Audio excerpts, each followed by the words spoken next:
which is, look, we get data every so often. And based on that monthly data that is lagging, we make a slight turn, and then we have to wait another month or two before seeing the result of that turn and doing it again. And he then compared, very nice praise, what we're trying to do is helping make that business more of a speedboat, right? Where you can react more in real time across that entire sort of professional services value chain. Okay. Have you ever wondered how successful architecture, engineering, and construction companies scale their business? Or have you ever wanted guidance on how to get more growth, wealth, and freedom from your AEC company? Well, then you're in luck. Hi, I'm Will Forat. And I'm Justin Nagel, and we're your podcast hosts. We interview successful AEC business leaders to learn how they use people, process, and technology to scale their businesses. So sit back and get ready to learn from the industry's best. This is Building Scale. Hey listeners, it's Will here. Our mission is to help the AEC industry protect itself by making technology easy. If you've ever listened to our show, then you know that the three pillars of scaling a business are people, process, and technology. So if you suspect technology is your weak link, then book a call with us to see where we can help maximize your company's IT and cybersecurity strategy. Just go to buildingscale.net/help. Today on Building Scale, we're joined with Matt Cooper. Matt joined BQE as CEO in 2023. His focus is building a truly customer-obsessed organization that delivers great software and even better service. BQE Core is the only proposal-to-paid solution built to streamline workflows, close process gaps, and provide real-time visibility into project performance and profitability. The goal is simple: help teams spend less time fighting systems and more time doing the impactful work they love. Through the years of experience and hard lessons, Matt learned that the best outcomes come for companies and customers when we're putting customers first. And outside of work, you'll find Matt spending time with his kids and dogs, which I just got a puppy in the last 3 weeks. So I'm in this dog category again in my life. So I appreciate that. And with all that said, Matt, welcome to the show. Thanks so much for having me, and watch out. That is going to be more work than you anticipate with the puppy. Already way too much work. My wife is an unbelievable, she's like, actually we call her the Lorax, because she calls about she won't kill bugs. She doesn't like when you pull a leaf off a tree. It's she's hardcore. So she obviously loves them dogs, and we're waiting. And I was super dad at Christmas and said, okay, do the dog thing for Christmas. And it's been great. I didn't expect a 9-week-old puppy though, which I highly don't recommend when you just have life happening.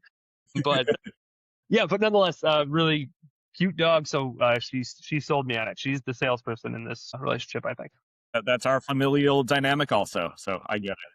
Yes. So I said all these fun things, but you tell us a little bit more about you, your background, and then BQE and how awesome the company is.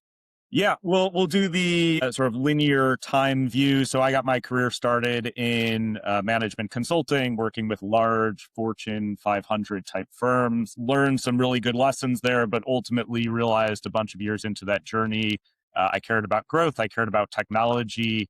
And I spent the past dozen or so years before BQE effectively working as a consultant to founder-run, vertically oriented B2B software companies. Boy, which is a little bit Good of Lord. a mouthful, but what you could describe as BQE is firm management for architecture and engineering, you could describe that as firm management or business management for restaurants or hotels, or interior designers often have different software than architects and engineers, for example. So really loved the context of working with founders, really loved the context of working with scaling organizations and getting to know the customer base. One of those businesses I was fortunate enough to work with was BQE in that role. And as the founder who had been running the firm for nearly 30 years was stepping away, we had formed a really great relationship and had the opportunity to jump. Wow. So tell us, 30 years founder led, 2023, you come into play. So what does that look like? I feel like, you said, I love the founder led, and now it is not so founder led anymore. So we're the scalability is still there, but a slight change. Sure. Well, I don't know what everyone's notion of a new leader coming into a business that had done things one way for 28 or so years. This was not a saunter in with full confidence that I knew exactly what to do. But what I would say is because I'd had the context for the business beforehand, I understood a little bit about some of the challenges the business was going to face, a little bit about what the customers cared about, and had a little bit of a notion that I might be able to help that I'm sure was couched in anxieties and things like that. But I think the key is stepping in, understanding I didn't have all the answers. The suggestion from all mentors was go and talk to customers. And within my first month or two, spoke with 300 or so. And it simply validated that we had a really strong foundation, that with a bit of investment, we could do even more to serve architecture and engineering firms increasingly well. So, holy cow, 300 calls with clients in what? My calendar was fairly back to back with customer calls early on. Yes. That's one way to get customer-centric focused. You actually talk to the people that you're trying to serve. Maybe the one lesson there is all of those customers have feature requests, and we very quickly had to figure out how to triage and communicate around that. But it was great. We were in a fortunate enough position that we've been able to execute on what we thought we needed to do. And that was invest heavily in the right leadership team for that next stage of growth. We have more than doubled the size of our product and engineering team, the folks who are directly building software. We have substantially invested in the kind of services we can provide our customers. Our perspective and part of the thesis coming in is that architects and engineers have been substantially underserved by firm management software in the past. I will frankly group our software historically in that bucket as well. We view that as, from a business strategy standpoint, real opportunity for us. And simply on a human level, like, it's so great serving architects and engineers. Like, they are such neat customers, and it's been rewarding to be able to try to help that community. Obviously, we at Spot, we focus in the AEC space as well. So we love our art side, our builders, our engineers. I feel like they're like the different kids in class, but there's something about each of them that you just love. I mean, I'll give one. I went to visit a customer in Southern California last week, and it's a architecture / placemaking business. Okay. And the buildings are beautiful and the aesthetics are perfect. They took me to their firm garden and had me eat a sugar snap pea and a ripe strawberry from the garden. And it's just like the sort of spaces they are able to develop and the work they do as someone who does not have a design bone in his body is really rewarding to be able to engage with. I will say I agree. In the last 4 years of us running this podcast and talking to leaders in the space, I have an unbelievably I'm way more impressed with design now than I ever had in my life when I go into a building and I'm like, oh, look, and I'm noticing things. I couldn't possibly tell you why it works, but I certainly can notice. And I'm like, this is designed really well. I don't, you just feel different in here. So yeah, I know that feeling, but that sounds like the most California design firm that I've ever heard in my life. Here, have a snap peek. Here we go. They were really wonderful. So yeah exactly. That's cool. So what did that transition from founder to you look like? That seems like that's a leap to a degree. So how did that go with the team and everything else? So I've seen it go a lot of different directions. Again, in my prior dozen years, I'd probably worked with 15 or 20 founder-run businesses, many of which executed founder-run transitions. I think it's a similar theme around listening, like similar to the notion of having conversations with each of the customers. You have to have conversations with each of the employees to understand what's working, what's not working, what do we need to do to take the company to the next level. And that helped sort of create the path that we needed to go on over the last 2 or 3 years since I've been there. So, people will give you a lot of grace if you come in, don't pretend to know everything and are willing to ask thoughtful questions, right? Yes, absolutely. Then Matt, I think this is a good time to kind of ask. You mentioned client experience as being really important. What does that look like? So I think for a software company, at least, a lot of times software companies index very heavily on just the software, right? And I think especially for longer lived software companies, a lot of times you start to think you know what the software should be doing. And I actually think that was one of BQE's challenges. We were founded by an architect and an engineer fundamentally, and that imbued the company with the right DNA. But I think also sometimes you're like, well, we're an architect and an engineer, and we know what we should be building. And so for me, there's the software element, which is we have to understand how to take clicks out, make sure this represents real workflows for your day to day. And ultimately, you have to make it easy and add value. I was on with a prospective customer this morning who had been looking at some solutions. And I relayed a story, which is talking with a team a couple weeks ago. They basically said, look, our project managers are busy. If your software will make them take more than a 2-inch step over like a gap between what we're doing now and what's going to happen in the future, they are not going to step over that gap.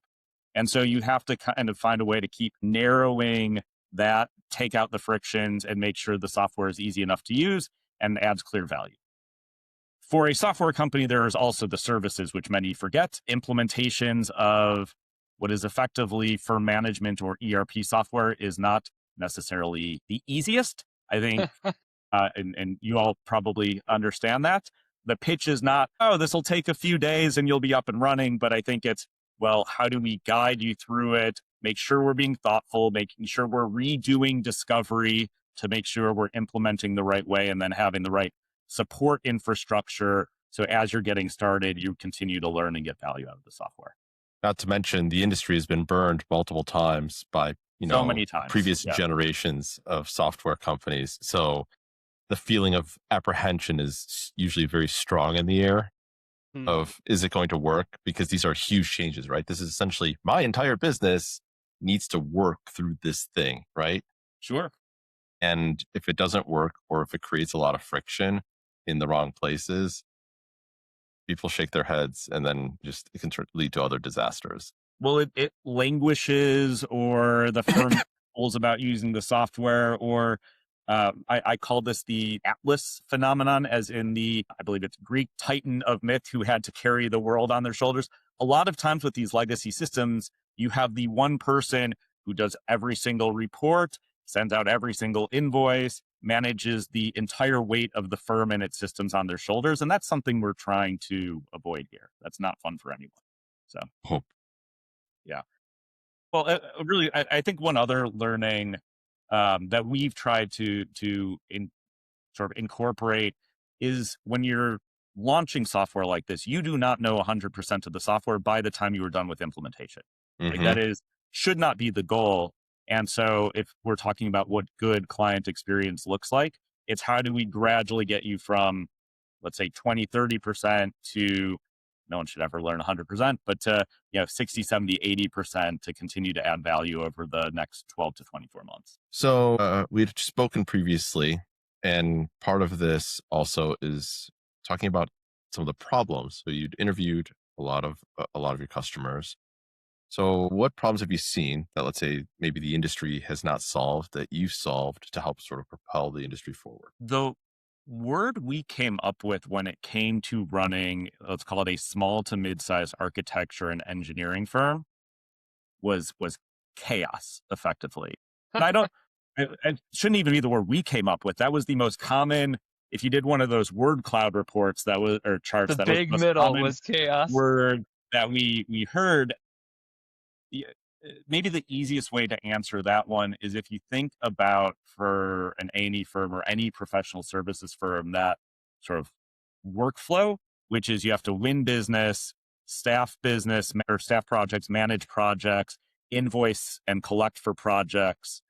And there are challenges across that entire workflow for an A&E firm. And so come on upfront, but many don't have really standardized processes for business development or proposal generation or even bidding strategy on how much you charge for a project. Staffing is often done at spreadsheets. And so there are common themes in the industry around certainly being overstaffed, but understaffing leading to burnout. There's a lot of turnover. If you surveyed firm leaders, they would say one of their most common challenges or worried is recruitment and retention of talent is like number one and number two in a lot of surveys. When it comes to managing the project, most firms often don't have visibility into how that project is performing until it is way too late to do anything. And then you are not able to deliver a change order, you're eating excess fees, and then invoicing takes so long. And many firms probably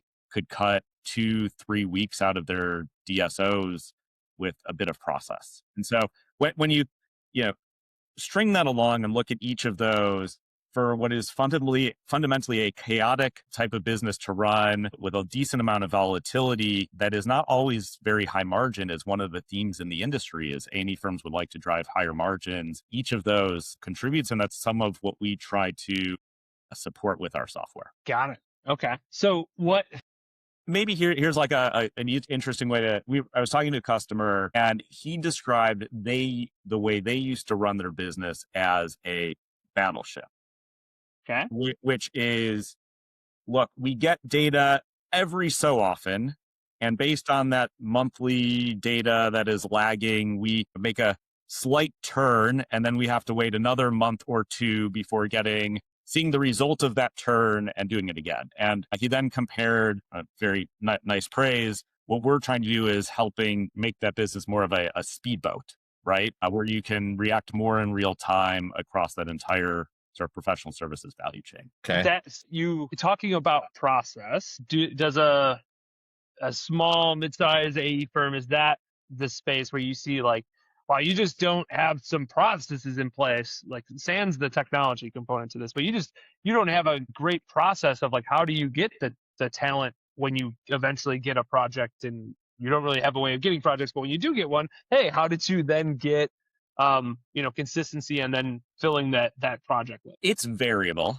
Okay. There are a lot of firms in the space. I would say that most firms who have grown beyond a couple dozen have some form of process, right? Like you are staffing out of a spreadsheet, you are sending invoices out of a combination of spreadsheet, QuickBooks, and maybe Word. Like they have, part of why I love serving this industry is architects and engineers are very creative at crafting solutions, right? That's part of that sort of role, but they end up just not being scalable, or they end up having embedded inefficiencies in the current processing. Sure. So then when when BQE comes around, is that a place that helps them with those processes, even though it's a technology, but like, is it, streamlining some of that to make it a little bit more scalable? Yeah, absolutely. That is sort of our reason for being. One example to make it a little bit more tangible might just be invoicing, right? And so a lot of firms right now will batch their invoices once a month. They will be trying to track their projects over here. Once a month, they will then take that project data and try to translate it into an invoicing spreadsheet. They then have to produce a lot of invoices, get feedback, go back to all of those different documents to get the invoices out the door, and then somehow track whether firms have paid. It's a lot. I very much sympathize with the often one person at the firm that needs to manage that process versus what, for example, we are able to enable is you have managed your projects, you have entered time and expenses or percent complete against those projects. You press a button and it batch creates all of your invoices, right? And so what we hear is that firms, that the person sort of carrying the world on their shoulder is able to cut out up to 80% of that time so they can focus on other value add activities for the firm and get invoices out. The firm I mentioned about the battleship told us they cut sort of 2 to 3 weeks out of their invoicing cycle and collection cycle. And whoa, I often don't think firms translate. I think firms know when there are cash crunches, right? You get anxious about paying your employees or having enough cash on hand. But like there is real value to cash, right? You don't have to pay interest on the short-term loan, or you can leverage it for other purposes. The cost of capital is real, and it's real savings just from that sort of 2 to 3 week DSO reduction itself. Yeah. And if it's being done by the software, you're also decreasing mistakes, just human error components that people, it's the small things. It's all we call it soft cost loss, where it's the time, like small batches of time that then create massive loss if you add those up, or mistakes, right? I mean, like nothing, people in the industry hate when you have to do rework. It's like, oh, we just have to do rework because we didn't do something right. And it's like the same concept goes for anything you do in a business. It's like, if you have to do it multiple times because something was wrong, it's like, well, that's always bad. This is death by 1,000 paper cuts right here. Yeah. Well, and it's such a good point. Like what I describe as your traditional return on investment calculation, but often what resonates the most is like, no, everyone remembers when you sent the wrong invoice to your number one client and they get really upset about that, right? And so it's happened to every firm. And yes, that would be one of the value props for our software, is minimizing that risk. What's a thing? Okay, so we heard a little bit about experience. What's something when we talk about design, especially in software? You talked about removing clicks. What's something that you've solved specifically, or what's something that you've heard on repeat, right, when you came in, that was solved, right? Was there any big things that you heard on repeat that eventually you were like, okay, have to do this? Yeah, there's a bunch of them.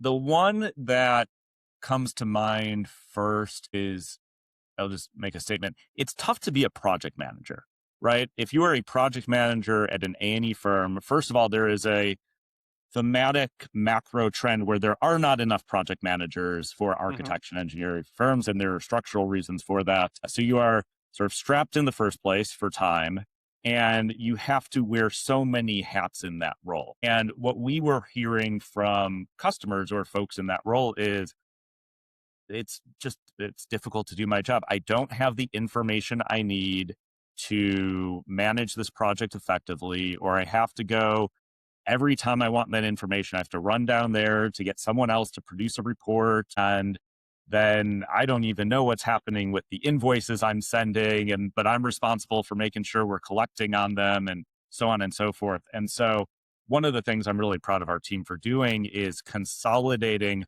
all of that information into one view for a project manager. We call it our project overview, but you can see everything about time, expenses, project performance, your schedule, which again is, we'll go back to the word chaotic or chaos. It's a challenging role. I'm highly empathetic to people who are in it. And that was one of the things where we tried to say, look, our overarching goal is to empower the different roles at A&E firms. And that was one way we tried to support PMs. Okay. Well, considering that there aren't enough, trust me, we've heard it too. There's definitely not enough PMs out there for A&E. Very, very helpful to have sort of quick insight into what's going on. What other things have you heard, or did you hear in, let's say, your 300 interviews and went, oh, we have to solve that? Plenty more for now. A few of the bigger ones that I would hit quickly are, firms at this size often have to manage multiple disparate systems where they are taking data from one and putting it into the other. And we've said, well, how do we make that easier for firms in a bunch of different ways? And so an example, we introduced sort of our open APIs and a Zapier integration, which might not resonate for everyone in the audience, but for the percentage of firms that really care about connecting to other platforms, that was a big deal. We embedded a payroll solution in the software because that was a manual touch point between core and payroll. And ultimately, the theme here is, how do we take out the manual work? How do we take out the double entry? And how do we take out the clicks required to do all of these things? Not to mention, when you start connecting payroll to your system of where you're doing time entry, you can start doing metrics. That is one of the, yes, some of our customers' eyes light up when we're talking about those kinds of things. So, because then you can actually understand, like, you can really understand profitability without going like directly. You can understand profitability on a project to a much more detailed level. Yep. So then you can actually track progress and profitability. And do you need to staff less or staff more, on certain projects based on the profitability, right? There is such a thing as too much profitability. Some people would disagree with me, but clients or customers can feel it, right? When they feel like they're being charged too much. They might not say anything if they're being charged too little. That's on you, right? But the metrics should help with that. So that's a way to deal with that problem. Yeah. So, Well, and one reaction to what you're saying is the kind of things I'm describing might not seem revolutionary necessarily. Oh, we're going to connect two systems, or we're going to build the right dashboard for a project manager to manage their business effectively. But frankly, there has been firm management software for A&E firms for 40 years. But it's the different that we go back to client experience between no one is in your firm wants to engage with the legacy software. It might have, a CRM module. It might have the project management module. It might have all of these things. And so for us, a lot of times it's been less, hey, let's completely reinvent the wheel on what firms need, and simply look, firms deserve easy to use, polished software that their folks are willing to engage with. How do we deliver that? That actually brings up a good point. Where is that line of innovating compared to like, we do the thing and we do it well, let's keep doing the thing? I would say most of our resources are pointed at how do we do what firms already know they need and we do a version of, but how do we even do it even better, right? We've been around for a long time, and so we certainly have areas in the software that could use a refresh. One this last year was staffing and resource allocation. That is as I've learned, a very challenging, I knew it from my consulting days, but it's a very challenging problem. We had a version of that, but as we've learned and as technology has grown, we effectively rebuilt that module for our customers to help them manage more effectively. And so most of our resourcing is going there. There is certainly resourcing going toward what we would call innovation. Those are, AI tools, things like that.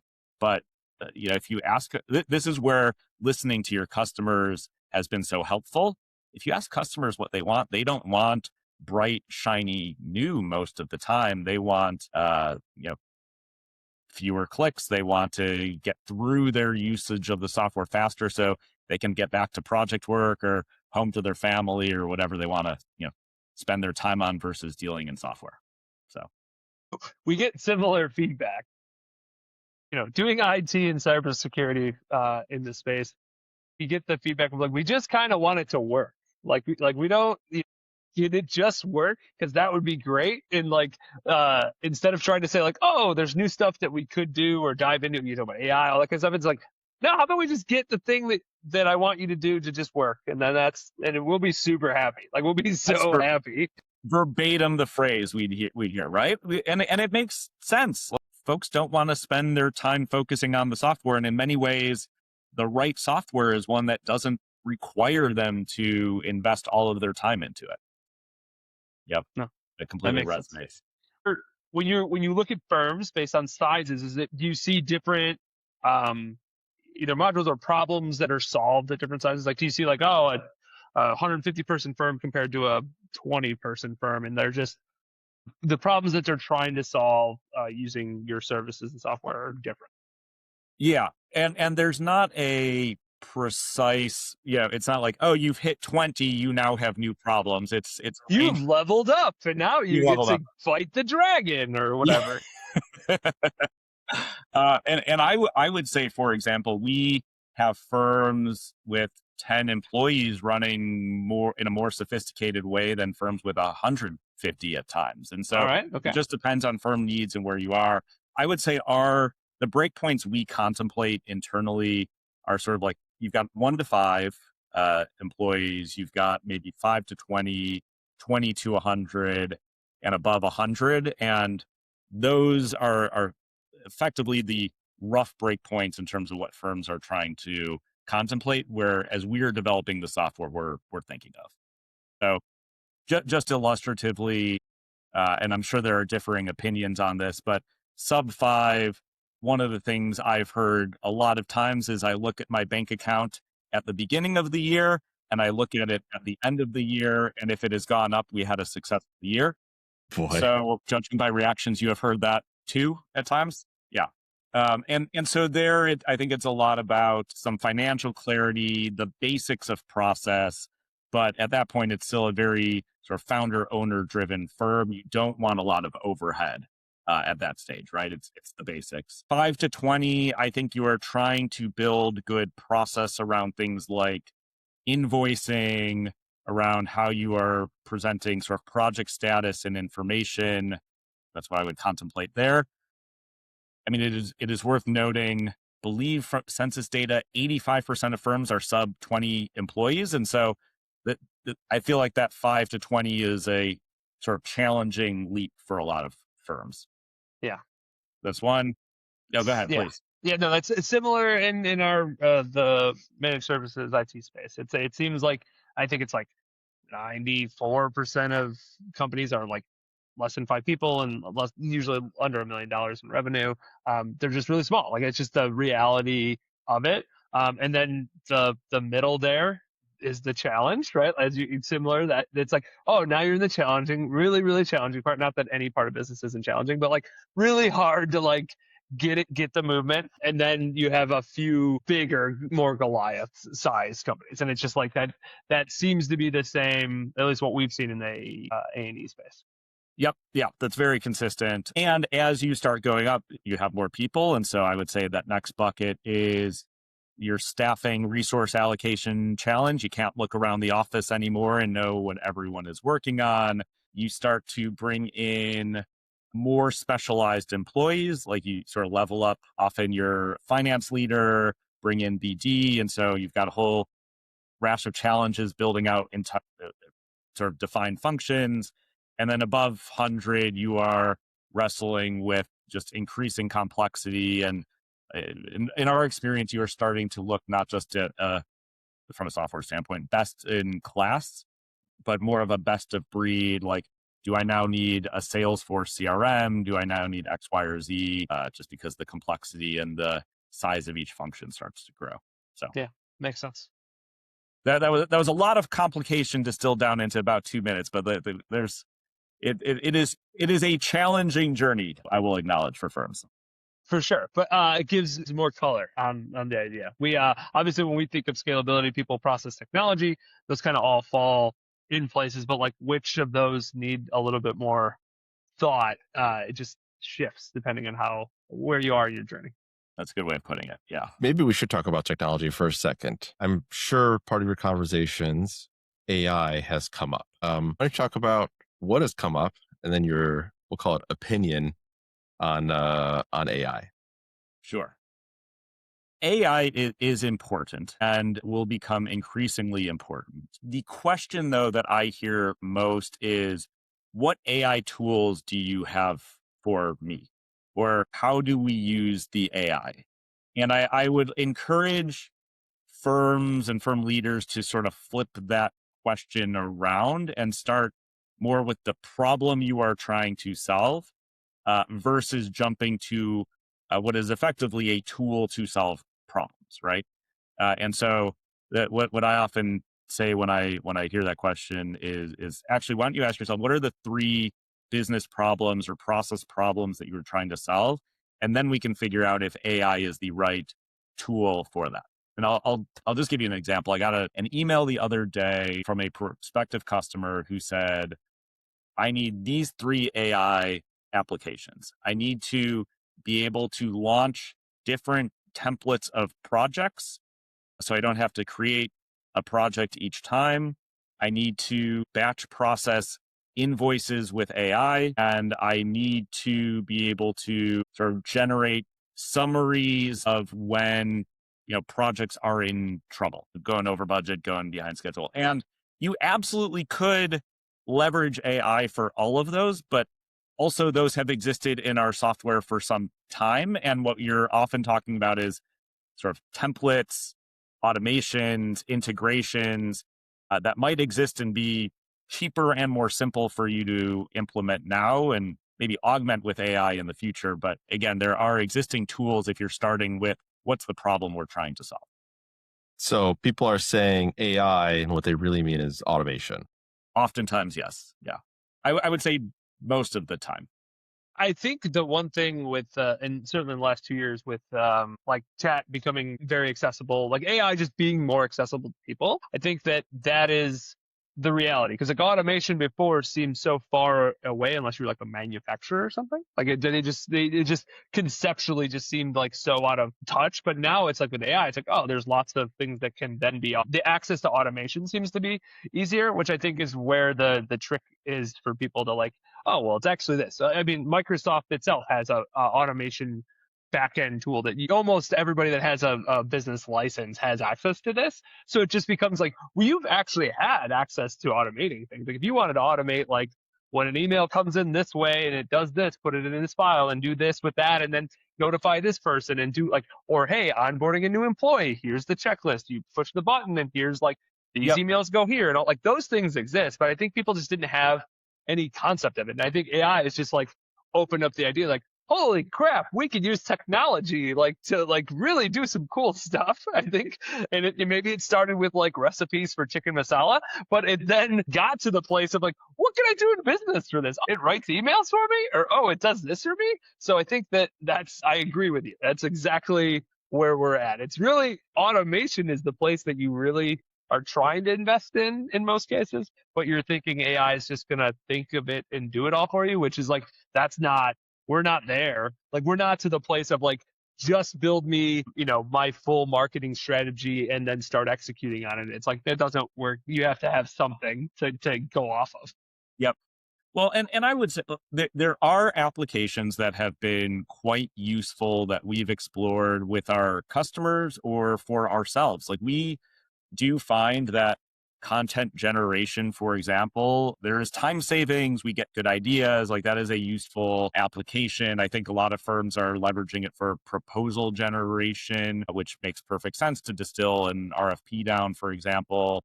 We get a lot of benefit from meeting summaries. It allows us to be a lot more responsive to customers versus relying on my chicken scratch notes at the end of the meeting. Like we know all of these random pieces of paper I have here.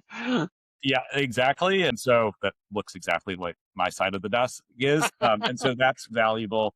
But, and actually, for example, for us, the coding tools are at a point where that can make you more efficient. But all with caveats and not panaceas for what everyone is trying to do. I would say, at least internally, we've tried, for the 2 or 3 tools that we have gotten a lot of value for, we have invested a lot in the 20 or so that weren't ready or weren't the right application for us. So we're learning that lesson also, I would say.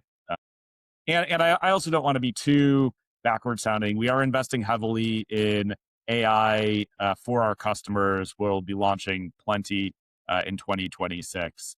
But again, it's founded on what problem are they trying to solve that AI is the right application, not let's throw a bunch of AI spaghetti at the wall and see what sticks for our customers, right? You're being intentional is, I think, the word. Intentional is the more sophisticated word I was looking for, yes. For sure. So if automation is actually what people are looking for, yes, AI might be more of an outlier of what's needed. This is more perspective. What do people need to do in their A&E firms to essentially progress to where they legitimately need AI? Because they need more automation than they need AI. So BQE is obviously part of that equation from a technology standpoint. But do you feel like anything else needs to change, whether it's culturally or process-wise or anything else, maybe even data? What needs to change so that they can be on their journeys? A majority of your clients, right, or customers are on the smaller end, right? I don't remember exactly what the numbers are, but they're on the smaller end. So talk to us about, we'll call it the majority of who are your customers. Yeah, I would say that sort of reflects the histogram of firm sizes in the country. And I'm not trying to serve the sort of 10,000 person firm well. But we do feel like we're the right fit for a lot of firms. There are a lot of steps, right? I'd say if you are on a legacy system that is often disconnected databases in the structure, and they or you will have a lot of work to be able to sort of pull those together to really enable AI to be valuable when it comes to the data that is in the system. So that's a big lift. We have seen some of the more firms at more of the sort of cutting edge or forefront starting to implement the various names, but effectively a technology council or a technology lead who is exploring what is the right tooling, ideally predicated on what problems they are trying to solve. But firms have been sort of active in trying to figure out, with the rapid change in technology, what they need to do. And so those are a couple examples of firms starting to prepare for rapidly changing technology. I think, another one, which is a little bit self-serving to say, I think a lot of firms have gotten comfortable with the legacy solution. It does produce the financial statements, but it is often worth taking your head up to see what is out there because technology is changing. And again, our reason for being is our goal is not simply to produce financial statements for the firm, but empower each person on the staff to deliver better and drive actual operational improvement, right? That's a big one. Business results and client results. Which really means higher productivity, right? It's just a simple, another way of saying higher productivity.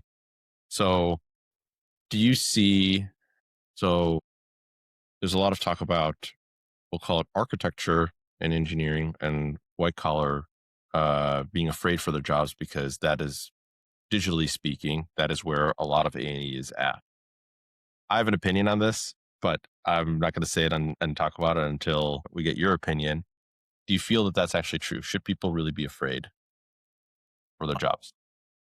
So my purview is mostly on the business side of A&E. And so I have talked with firms about what they are exploring on the design side. I think certain firms have found certain applications to become more efficient, ideate faster, but I would not be well positioned to comment on like the impact of AI on the design side. I think on the business side, these firms run with lean back offices in the first place, right? You scale up to a 100-person firm, you might have a few people managing billing and finance. And so, in a world where the vast majority of a firm's staff is sort of design or project execution, my software won't have that much of an impact. It hopefully makes everyone more efficient, and you can win more projects if you have staff freed up. You can perform better and grow. But I don't think this is a sort of headcount reduction play for firms. I think it's a drive to acceptable margins and help my firm scale effectively type of play. Okay. So it gives the ability for then the firms to be able to experiment, right? R&D as well as, growth. Higher margin compression happens all the time. So, I mean, there's competition everywhere they go. So for them, they should be looking at it as a competitive edge as long as it's implemented correctly. So that's the key. That's the key here is tread carefully. Don't assume that it's going to help without doing some testing. I think that's fair. That goes to at least for BQE, that goes to our investment in the right services to mitigate the risk of any sort of transition. Or I'm sure that's how you all sort of think about it as well, right? Yeah. And we do also work with partners who are able to help, but this is the learning. However it is delivered, whether in-house or third party, it is important that it is done the right way. Yes, I would 100% with that. Yeah. Yeah, well, I mean, that is effectively change management. Like, it's just like if you anything, and it doesn't have to be technology. Always, you always kind of pair these together. But like changing of process, where you're going to just do something completely different now. It's like how you then make that change and like manage through that change is that's almost the more important part than like the technology or the idea or the process change actually is, because it's like, we believe this is better, but if nobody buys into it, it doesn't really matter if it's the best solution or the worst solution. It's never going to work because we're never going to get any buy. Well, and one of the things that we've learned is a lot of times let's say the person who made the decision to purchase the software is not necessarily the person then charged with implementing the software. And more generally, firms don't want to change our kind of software more than every 5 or 10 years. We've actually seen that compressing a little bit as technology is changing, but you don't want to implement an ERP every 6 months. Let's just be honest. Oh my God. That sounds horrible. Horrible. That sounds like a humongous headache. Yeah. But as a result, like there's no reason that firms should have the in-house sort of muscle memory around it if you're only doing it so infrequently. And for a lot of our firms, there's the sort of design or execution software, and there's the firm management software. And those are the tools. And so one of the things we've had to invest in and sort of coach on is like, well, what should the project team be? Who needs to be involved? Who needs to contribute to the decisions as we go? Because again, in the example I gave, which is a real example, person purchased, we implemented with sort of an entirely different person, and there was a disconnect the whole way. And so getting that right, and we've actually thought of it, we used to call it training, and we now talk about it as a consulting with our customers, because if you're just training, you're missing the change management part, right?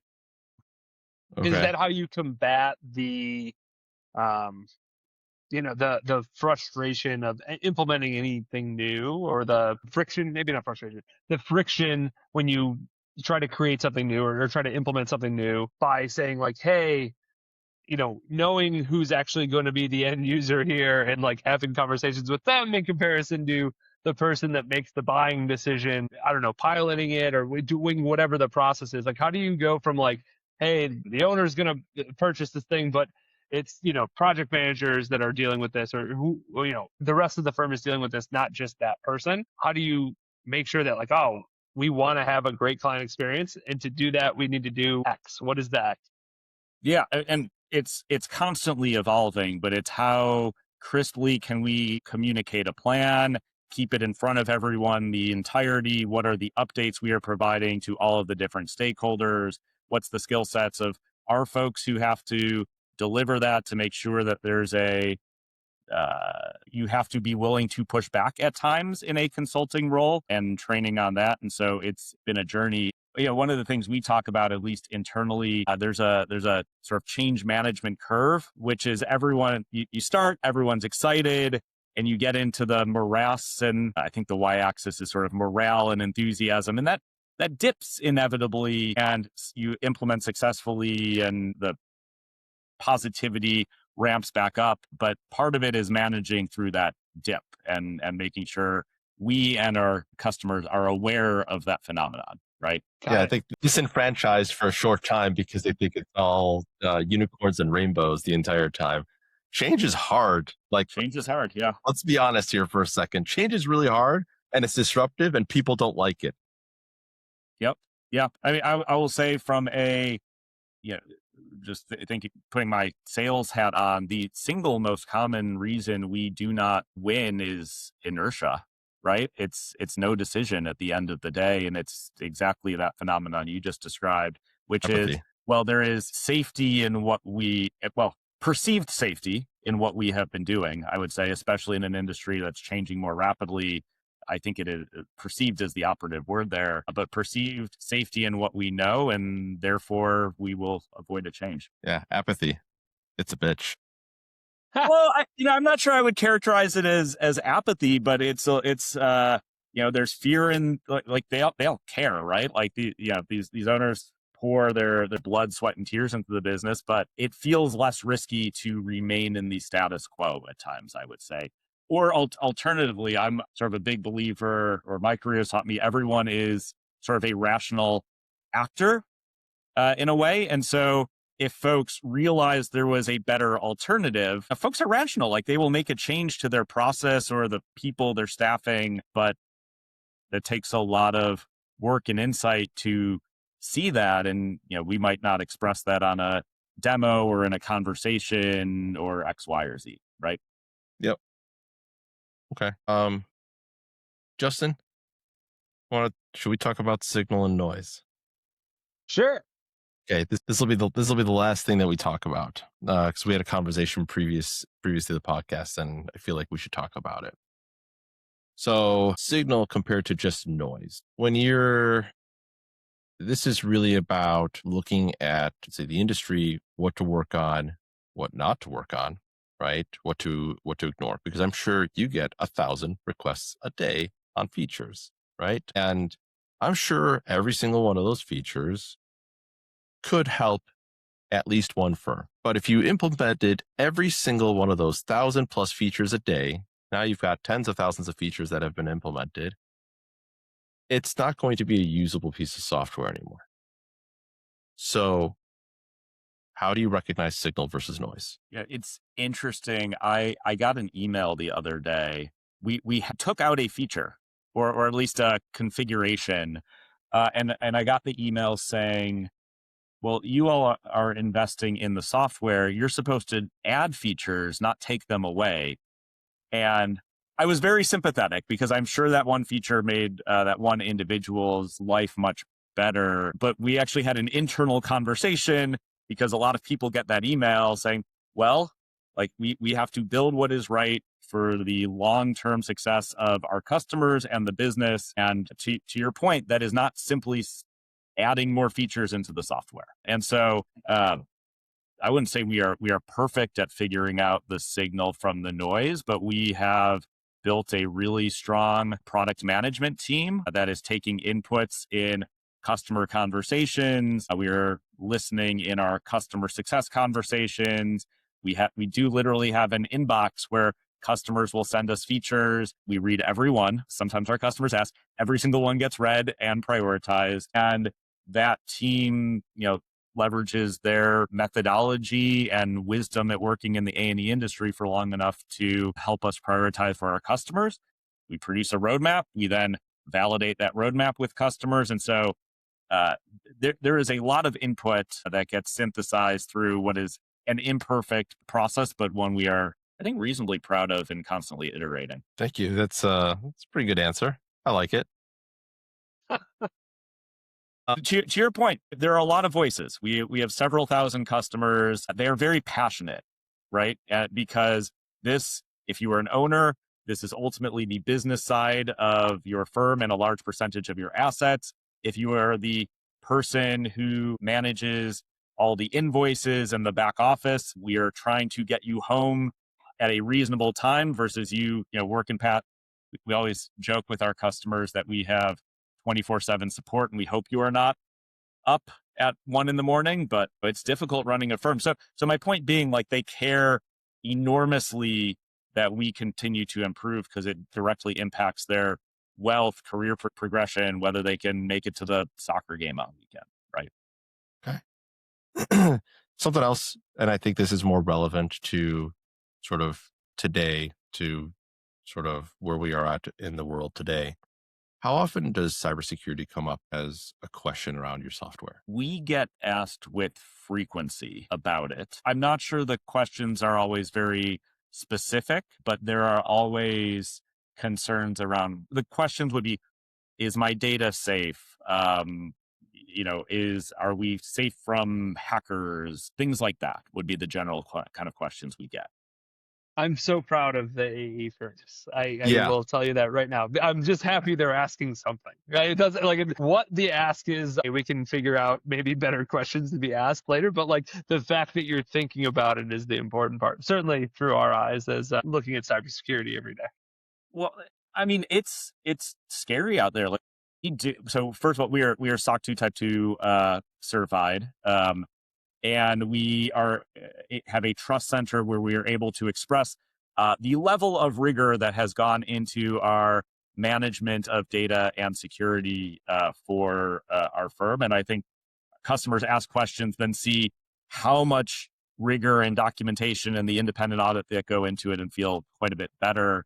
But it's I will be honest, and I don't think this should dissuade anyone from cloud-based software. Going back to on-prem is not the answer here, but it's scary out there. Like I shared with you some of the example phishing attacks that we see firms are often susceptible to out there, not through our software, but generally, and you have to be very vigilant and aware. So, we as an example do monthly phishing scam tests where we send all of our employees and I think it's AI generated to tailor to them email. They're very good emails, but we think it's important to be constantly vigilant for us, and probably certainly important for A&E firms to be vigilant as well.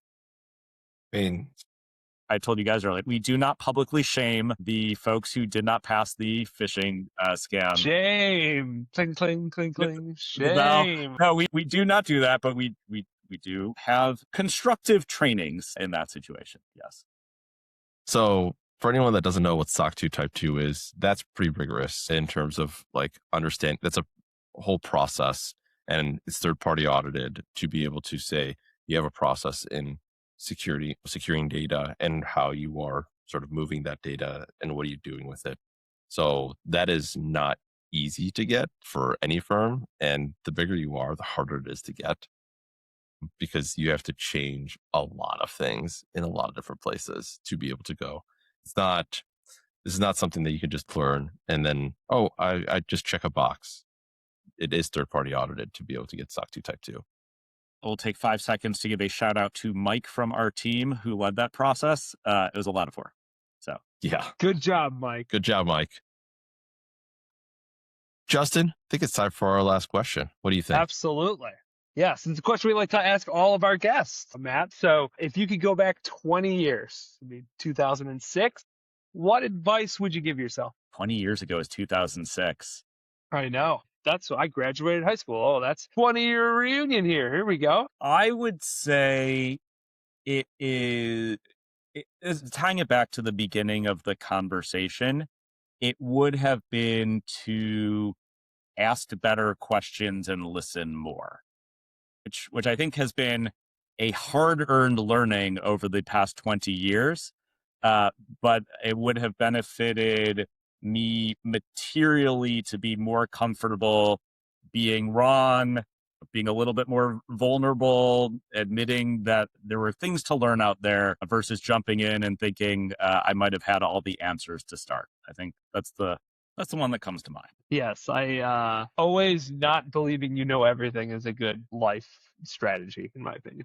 Yeah, we talk a lot internally about having a growth mindset and how to cultivate that internal to BQE. And I think if you're not asking questions and not listening, it's tougher. Yeah, reflecting back on 20 years, that would have been a helpful bit of advice for future me to have been able to give.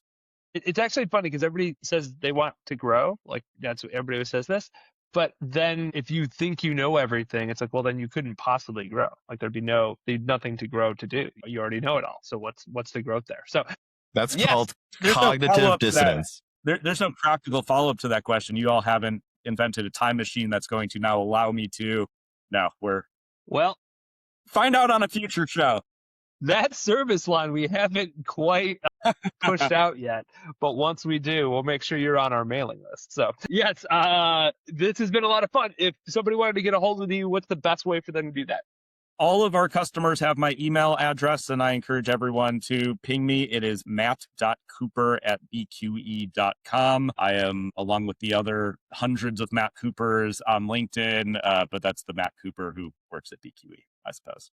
Got it. Awesome. And is there anything else you'd like to tell the people before we say our goodbyes? No, I'll simply say I really appreciate it, guys. I had a lot of fun and enjoyed catching up with you all. Thanks for the tough questions. Awesome. All right, audience, we had a blast. I hope you did as well. And until next time, adios. Adios. Thanks for listening to Building Scale. To help us reach even more people, please share this episode with a friend, a colleague, or on social media. Remember, the 3 pillars of scaling a business are people, process, and technology. And our mission is to help the AEC industry protect itself by making technology easy. So if you think your company's technology pillar could use some improvement, Book a call with us to see how we can help maximize your IT and cybersecurity strategy. Just go to buildingscale.net/help. And until next time, Keep building scale. scale.